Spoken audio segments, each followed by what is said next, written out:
Opinions are like kidneys. Most people have at least one of them.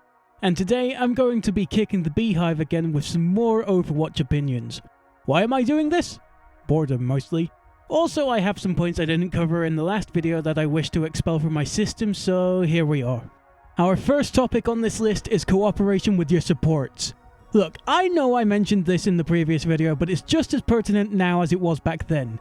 Your supports have limits. Virtually all of them are dependent on line of sight. The two heroes who can heal without line of sight have glaring caveats such as limited effect duration, and only one out of the 14 support heroes currently in the game can reverse a player death, though she's burdened with such a heavy cooldown that revival is solely a last resort and nowhere near a plan A.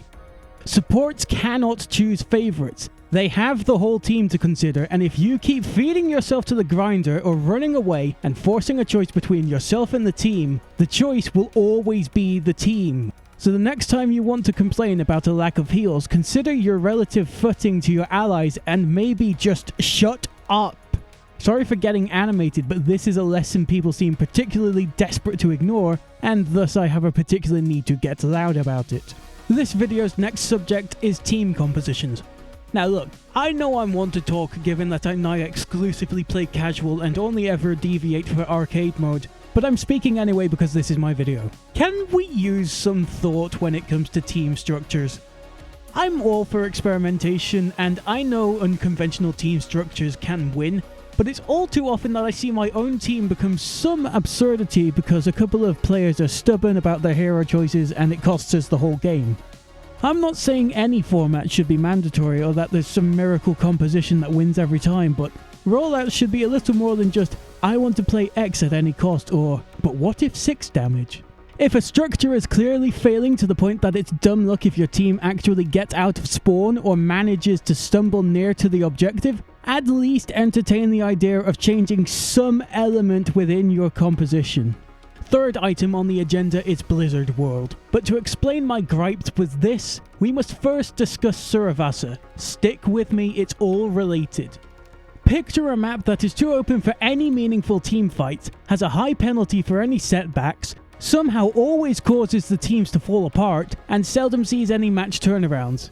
That is Suravasa, at least according to my experience. A look-based, unforgiving and exposed map whose only redeeming quality is the decoration. Most people I've spoken to share my ire towards Suravasa, but Blizzard World, well, Blizzard World is to hybrid what Suravasa is to Flashpoint, but somehow receives love. If you ask me, Blizzard World is just Suravasa with a payload. Not to mention that unlike Suravasa, the aesthetics are lacking. There's the castle section on the final point, but that's it. The rest of it looks like Iconvold if someone stole its soul, threw it in the ocean, and desiccated it overnight for good measure. Paraíso somehow always ranks lower, but at least that has a consistent theme, and I've legitimately had better times on Paraíso regardless of which team I'm batting for. Blizzard World, on the other hand, is such a failure that not even the vibes can save it from scrutiny. What's behind door number 4? Map voting. Now, Season 2 brought a rework that, while still imperfect, means the vote is less of a dice roll than it previously was, and now finally resembles an actual tally of opinion. Surprisingly, I've actually seen a bit of backlash towards this, with a variety of reasons, but the one that stuck out to me was the potential impact on map variety, with concerns along the lines of people lobbying nigh exclusively for their favourites and letting other maps atrophy and fall out of rotation. Now, while I don't actively desire it, I would be in acceptance of a reversion to the pre-voting system of taking whichever map the game gives you, but as long as map voting is here, I believe this iteration is better than its original design. A vote should be a vote, not a wheel with extra steps. Imperfect as it may be, the reworks make it closer to an actual democracy. In short, if it's gonna be random, make it random. If it's a vote, make it a vote. The in-between shenanigans we had between Season 17 of Overwatch 2 and Season 1 of current Overwatch were abysmal, and even though they're not truly remedied, a step has been taken in the right direction. This next point might actually be a rancid take on my part, but I miss Clash. It was a nice mode with matches that seldom overstayed their welcome, but also never felt like they were insignificant. It was good for quick fun, and some of my happiest moments in Overwatch came from Clash. So imagine my surprise when one day I realised Hanaoka was missing from the map roster, and then later I found out it had been demoted to a stadium exclusive. Technically it isn't truly dead, but due to Stadium requiring condensed maps in order to make 5-round matches reasonable, Clash in its current form feels neutered.